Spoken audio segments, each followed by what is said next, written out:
This is one of the best games I've ever played, and it sorta came out of nowhere. I didn't even plan on buying it at launch, let alone reviewing it. But a few hours in and I was hooked. I needed an outlet, a way to figure out what made this game so special. So here's my breakdown of everything I liked, disliked, hated, and loved about Clair Obscur Expedition 33. Let the stones of her monolith crumble. But hey, it's not that serious, it's just my opinion.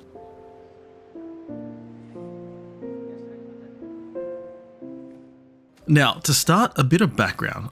I genuinely thought I was done with turn-based games. Like, I just felt maybe they weren't my thing anymore. And then this game dropped. Clair Obscur Expedition 33 not only pulled me back in, but it brought me back to a time where games were a wonder to behold. A time where they were a proper adventure unto themselves. Final Fantasy VII was probably one of my favourite games from that era, and so much of Expedition 33 reminded me of those times. It's just an exceptional experience. And look, there's no beating around the bush. I mean, I'm sure you've already seen all the positive reception, the glowing reviews and praise and, well, yeah, it's all true. It's all true. As expected. Anyway, let's get started with... The most blatantly obvious one is the visuals. To say it looks unique is almost dismissive of how different the whole world looks. From the striking landscape that stretches out before you to the gorgeous characters and their outfits, or from the intriguing enemies you encounter to the huge variety of distinct biomes you can visit, it's genuinely astounding. The entire world feels so alive. Creatures in their unique forms roam the open world as you traverse through. The graphical fidelity and the art direction have been combined expertly, and it's all the more shocking to realize that this is from such a new and small team. There's a real style here that's all its own, and the creators are not afraid to show it off. The line between the beautiful and the grotesque is intertwined here, and you'll find yourself seeing varying shades of each aspect in everything you come across.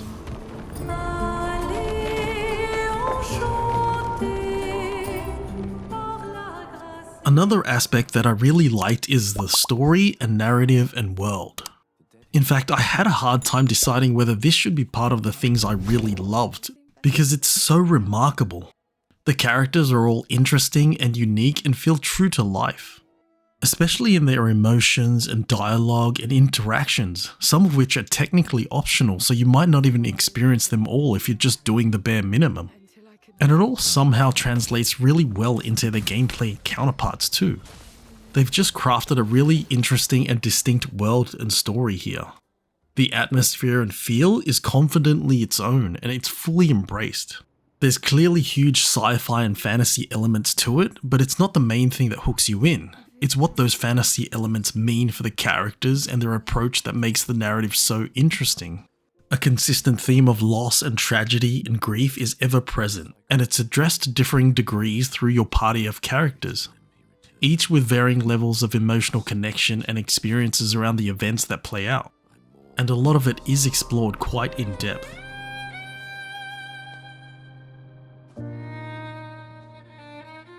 Something else I also appreciated was how nostalgic and true to the original games that inspired it this game is. There are moments where you'll enter a new area and it's a fixed view, as in the camera angle is locked and all you can do is control the character movements. Newer gamers might not realize, but older ones will definitely understand that this is a very obvious throwback to the old school JRPGs like FF7. And I'm sure not all people will like or appreciate this, because it can be quite jarring. Personally, I think it's a really nice addition, not because of the restrictive view, but because of what it represents. It pays homage to the games that inspired it. This to me just shows how much genuine love has been poured into this game. I don't think the work that's gone into these sections would have been worth it if this game was overseen by a board of executives. Anyway, enough of my gushing, because we need to talk about... Yes, of course. Alright, this isn't that big of an issue, but personally I would have really liked a minimap. Especially in the larger locations where it feels like you're going around in circles. I know there are landmarks throughout, but a minimap would have just made things easier. Like, it's not a deal breaker and it's honestly not even that big of a deal, but personally I feel like it would have helped streamline things along. Especially when you're backtracking to clear out chromatic enemies or mimes that you missed or skipped earlier. When I play games, I generally search every nook and cranny and try to clear out all the collectibles, so this would be such a quality of life improvement. It would just save so much time in today's world where time is a premium. Now, another aspect that I disliked is the lip syncing. The other Jestrels never want to play with you either. Are they all weak? I'm not sure what the exact cause was, but at times it was just mismatched. The main continent. Hard to believe we're finally here. It obviously wasn't a huge issue, but it was quite distracting. It mainly happened during dialogue moments between characters, so it could just be an oversight because it didn't really happen during the in-game cutscenes. But it helps, you know, to focus on the things I do understand, on the people I care about and who care about me. And, you know, now I feel a little less lost because at least we're lost together.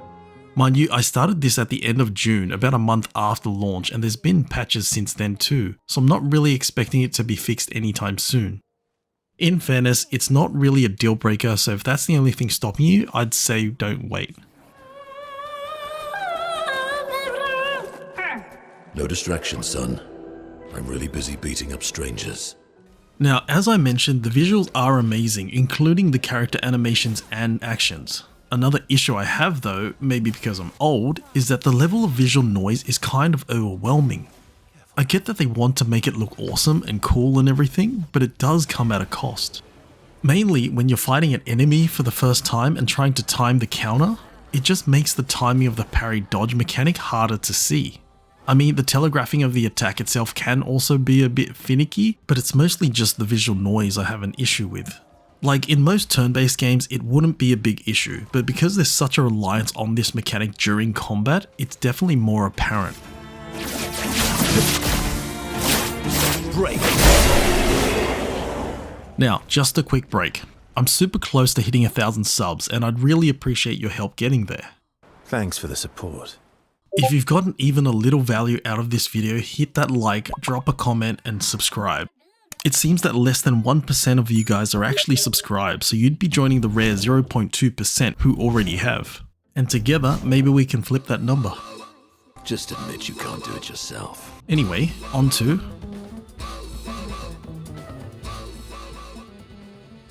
There is genuinely nothing I can think of. The inclusion of this section is honestly just a formality at this point.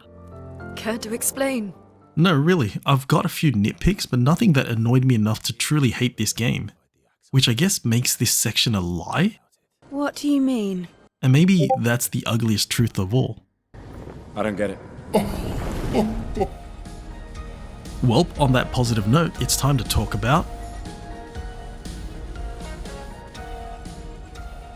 Most games put thought into their soundtracks, but Clair Obscur demands to be heard. It simply refuses to be denied. The majesty of the music is an artistic masterpiece. From soaring orchestral pieces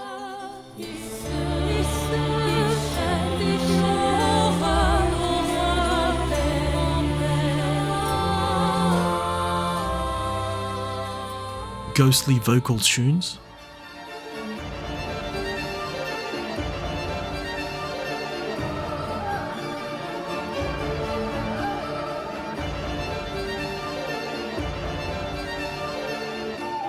to gritty rock anthems,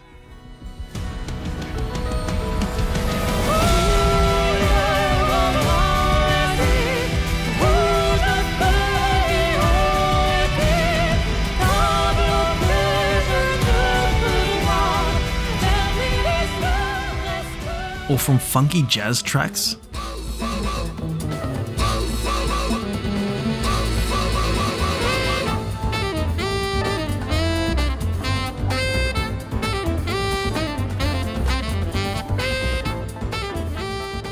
to emotional ballads,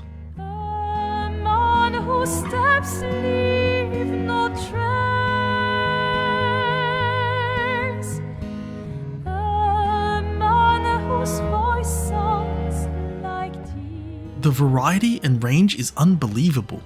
and yet every track feels like it belongs. There's even this energetic EDM boss theme, the one that made me realize that this soundtrack was truly something special.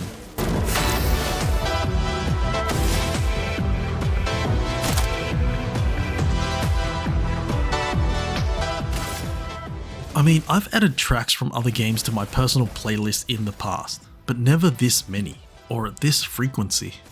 Each new section or boss meant a new track that I could enjoy, and it just didn't stop. And that's not even mentioning the depth.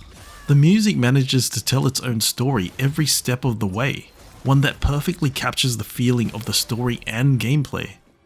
Even if you don't play this game, you should do yourself a favor and check out the soundtrack. Thank me later. Now, the other thing that I really loved and what probably made the biggest difference in bringing me back to a turn-based game is this reinvention of the combat, the parrying mechanic. Perhaps purists will disagree with its inclusion, but to me it's actually genius. I've seen comments saying this has been done before, but this is definitely the first time I've experienced it, and I love it. Combining the punishingly addictive loop of hitting that perfect timing with a strategic depth and build variety of traditional RPGs ensures its engagement. Not only does the parry mechanic add another level of challenge, but it adds another level of reward. Each enemy attack now can sometimes wipe your entire party, or give you an opening to do even more damage. When I played older style RPGs, I felt challenged, but nothing that made me sweat like this mechanic, and man does it make you sweat. Most encounters, especially bosses, can feel frustrating to start, but the thrill and excitement of hitting that perfect parry or counter is immense. It's this exhilarating feeling that I've never felt playing other RPGs. Which leads me to my next point. We only need to incapacitate him. We'll find a way to kill him.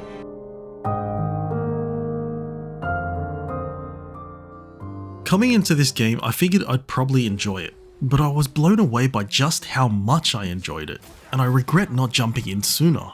There's something about this game that brings me back to a time that I thought I'd lost as I've grown older and gotten busier.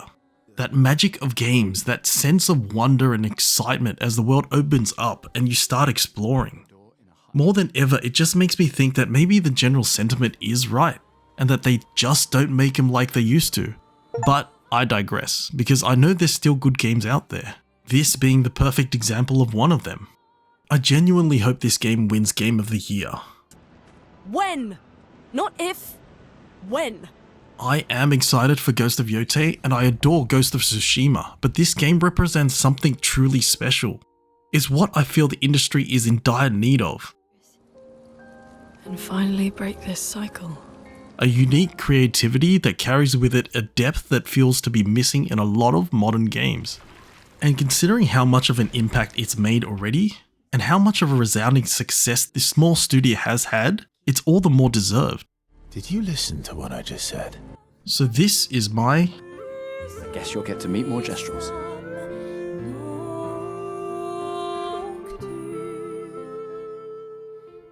Yes, absolutely yes.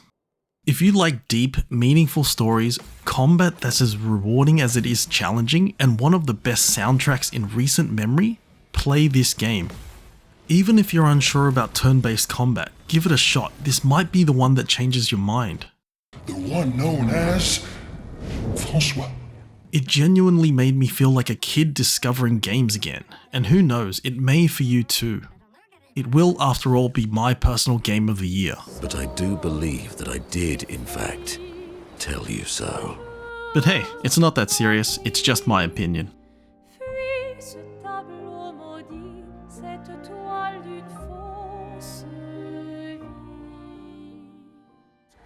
Now get off my lawn! If you've managed to sit through this whole video, thank you so much for watching. Be sure to let me know what else you'd like to see in the comments. Hopefully, I'll catch you in the next one.